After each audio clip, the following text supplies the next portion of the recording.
Express में आपका स्वागत है। मैं हूं आंचल मित्तल। अक्सर आपने देखा होगा कि हमारे बड़े बुजुर्ग हमें तुम जियो हजारों साल, जुग जुग जियो, यही आशीर्वाद देते हैं। लेकिन जिंदगी और मौत तो ऊपर वाले के हाथ में होती है। अमर तो कोई है नहीं, लेकिन इस कुदरत के नियम को रूस के राष्ट्रपति व्लादिमीर पुतिन ने चुनौती दे दी है। जी हां, पुतिन ने तो 150 साल की उम्र तक जिंदा रहने को अपनी जिंदगी का मिशन बना लिया है। हर इंसान चाहता है कि वो 100 साल या फिर 150 साल जिंदा रहे, वो भी भरपूर स्वस्थ तरीके से। लेकिन ये मुमकिन कैसे हो पाएगा? आखिर पुतिन के दिमाग में क्या चल रहा है? क्या 73 साल के पुतिन वाकई 150 साल जिएंगे? आखिर क्या है पुतिन का ये मिशन, कैसे कामयाब होगा? इसी पर देखिए ये खास पेशकश, मौत पर विजय।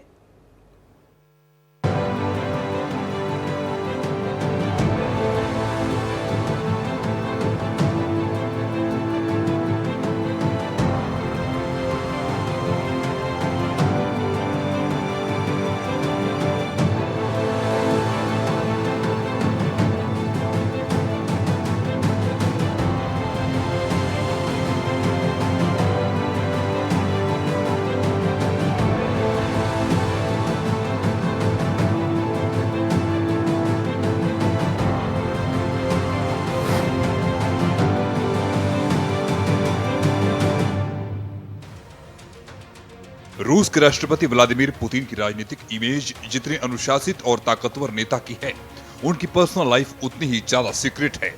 राष्ट्रपति पुतिन कभी अपने फिट बॉडी, अनुशासन, वर्कआउट, स्विमिंग के लिए चर्चा में रहते हैं, कभी युद्ध या राजनीतिक बयानों को लेकर वो सुर्खियों में बने रहते हैं। लेकिन इस बार राष्ट्रपति पुतिन के चर्चा में होने की वजह युद्ध या राजनीति नहीं, बल्कि अमर होने की उनकी कथित कोशिश है।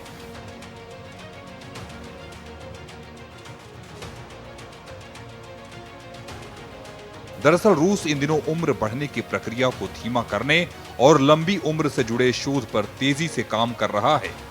रूस ने बढ़ती उम्र को रोकने और इंसानी अंगों को लैब में विकसित करने के लिए एक विशाल प्रोजेक्ट शुरू किया है। इस प्रोजेक्ट के तहत रूस की सरकार ने करीब 26 अरब डॉलर यानी लगभग 2.47 लाख रुपए करोड़ का भारी भरकम निवेश किया है। इस प्रोजेक्ट का नाम न्यू हेल्थ प्रिजर्वेशन टेक्नोलॉजीज बताया जा रहा है।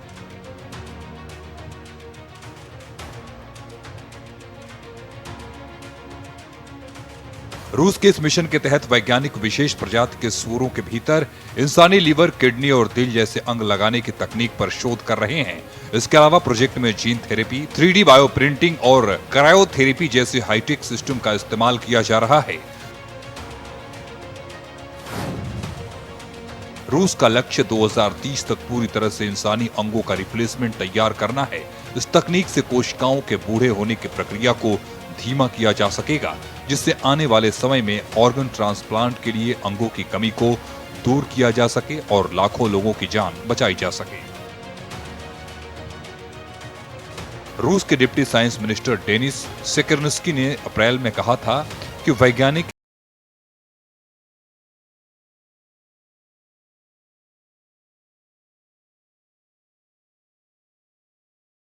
जीन की दिशा में सबसे अहम रिसर्च में से एक बताया है। ऐसे में सरकार का मानना है कि अगर लोग ज्यादा समय तक स्वस्थ रह सकें तो न केवल स्वास्थ्य व्यवस्था पर दबाव कम पड़ेगा, बल्कि देश की उत्पादकता और अर्थव्यवस्था को भी फायदा मिलेगा। यही वजह है कि रूस ने स्वास्थ्य और बायोटेक्नोलॉजी से जुड़े कई बड़े शोध कार्यक्रमों को एक साथ जोड़कर एक लंबा मिशन तैयार किया है। बुढ़ापे को धीमा करने के लिए किन तकनीकों पर काम हो रहा है? इस परियोजना का सबसे चर्चित हिस्सा जीन थेरेपी है। रूस के डिप्टी साइंस मिनिस्टर डेनिस सेकेर्निस्की ने इसी साल अप्रैल में संकेत दे दिए थे कि वैज्ञानिक ऐसी जीन थेरेपी तैयार कर रहे हैं जो शरीर की कोशिकाओं की उम्र बढ़ने की प्रक्रिया को धीमा कर सकें। इसके साथ ही उन्होंने इसे एंटी एजिंग की दिशा में सबसे अहम रिसर्च में से एक बताया था।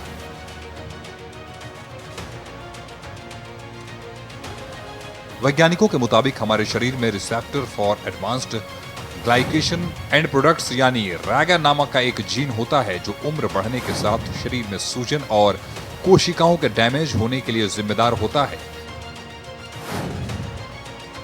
रूसी वैज्ञानिकों की ये नई दवा इसी रैगा जीन की ब्लॉक या निष्क्रिय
थेरेपी और पेप्टाइड थेरेपी लेते रहे हैं। रूस के वैज्ञानिक व्लादिमीर खामेनसन पुतिन को बछड़ों के टिश्यू से बने खास पेप्टाइड्स का इंजेक्शन भी देते थे। पेप्टाइड थेरेपी के जरिए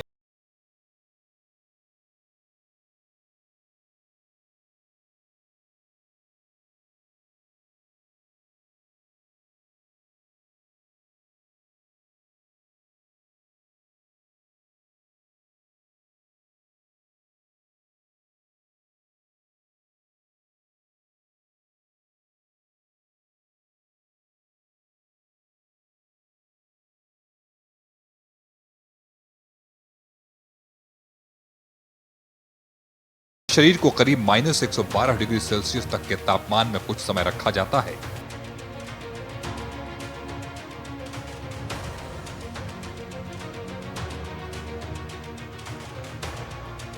ऑस्ट्रिया के पूर्व चांसलर सेबास्टियन कुर्ज ने बताया कि 2018 में क्रेमलिन की एक बैठक के दौरान पुतिन ने उन्हें इस थेरेपी के फायदे विस्तार से बताए थे।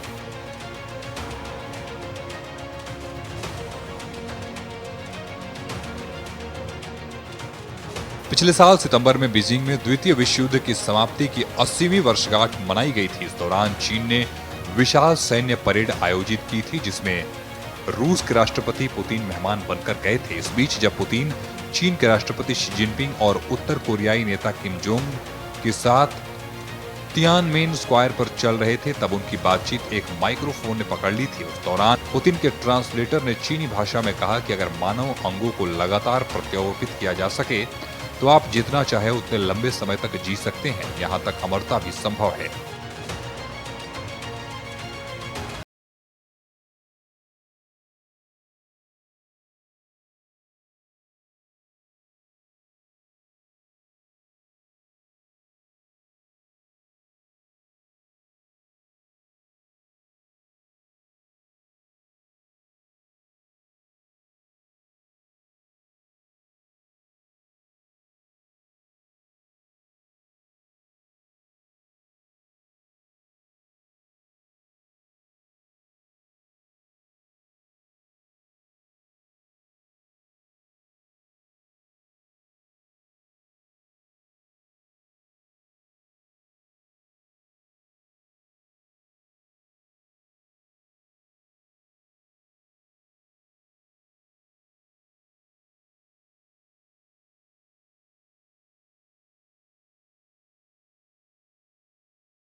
क्या है और अब इसे रूस की लंबी उम्र वाली सरकारी योजना से जोड़कर देखा जा रहा है।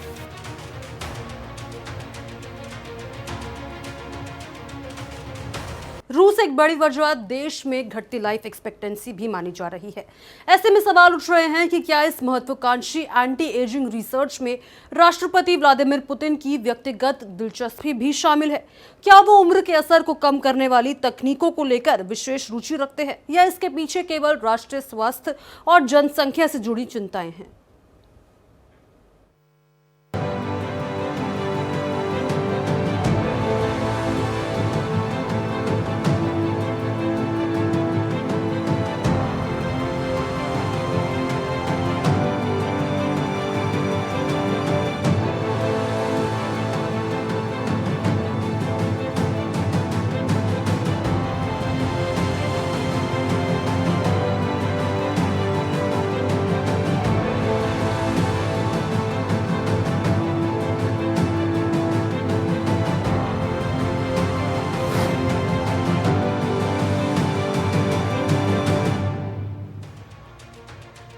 रूस में लोगों की लाइफ कम हो रही है। 2024 में रूस में औसत लाइफ 73.44 साल थी। इसमें महिलाओं की लाइफ एक्सपेक्टेंसी 78.88 साल, जबकि पुरुषों की केवल 68.26 साल है। अगर अमेरिका से तुलना करें तो वहां पुरुषों की औसत उम्र 74 साल और पश्चिमी यूरोप में 78 से 80 वर्ष है। रूसी पुरुषों की लाइफ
पुतिन की ओर से आया है और अधिकारी इसे हर हाल में लागू करने में जुटे हैं। वैज्ञानिकों से ये भी कहा गया है कि वे ऐसी तकनीकों पर काम करें जो कोशिकाओं के खराब होने को रोक सकें।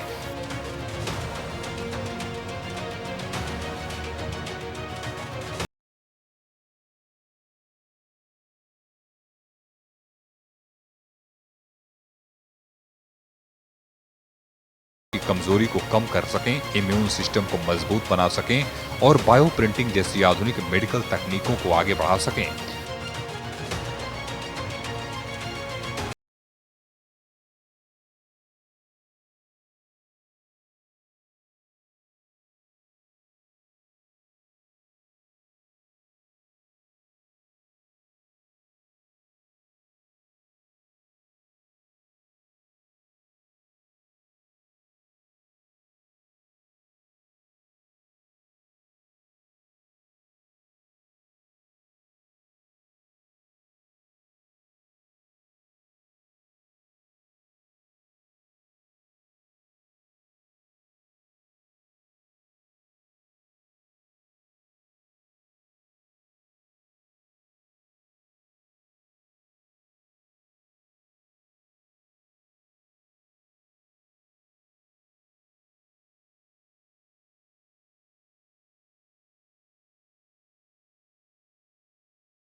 उनका बेटा इवान स्पिरिडोनोव अभी सिर्फ 11 साल का है, लेकिन भविष्य की राजनीति को लेकर चर्चाएं अभी से होने लगी हैं।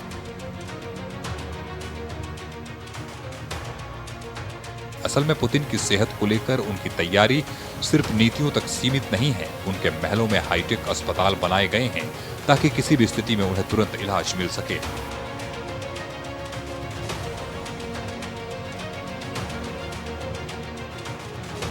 राष्ट्रपति पुतिन के इस ड्रीम प्रोजेक्ट को मारिया वोरोत्सोवा और उनके सबसे करीबी वैज्ञानिक मिखाइल कोवलचुक संभाल रहे हैं। मारिया वोरोत्सोवा एंडोक्रोनोलॉजिस्ट यानी हार्मोन और डायबिटीज की विशेष डॉक्टर हैं और रूस के कई सरकारी जेनेटिक्स प्रोग्राम्स में जुड़ी हैं। दूसरे बड़े चेहरे कुर्चातोव इंस्टीट्यूट के भौतिक विज्ञान के प्रमुख मिखाइल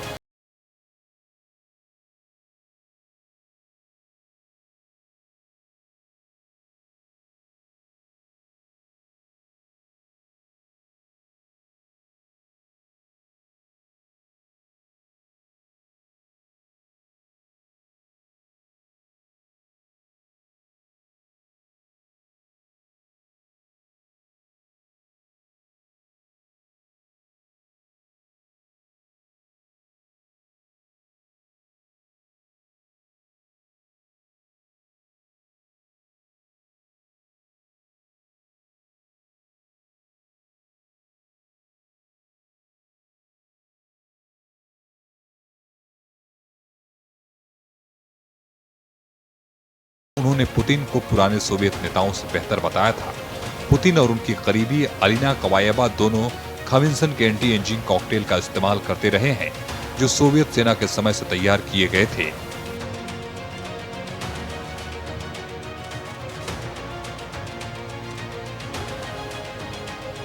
एक इन्वेस्टिगेटिव रिपोर्ट के मुताबिक पुतिन का असली लक्ष्य 150 नहीं बल्कि करीब 97 साल तक जीना हो सकता है। वहीं इस पूरे घटनाक्रम को देखें तो साफ है कि रूस में उम्र बढ़ाने को लेकर गंभीर स्तर पर काम हो रहा है, लेकिन अभी ये रिसर्च शुरुआती दौर में है और इसकी सफलता को लेकर कोई गारंटी नहीं है।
दुनिया भर में एंटी एजिंग रिसर्च जरूर तेजी से आगे बढ़ रही है, लेकिन अमरता अब भी विज्ञान और कल्पना के बीच झूलता हुआ सपना ही मानी जाती है।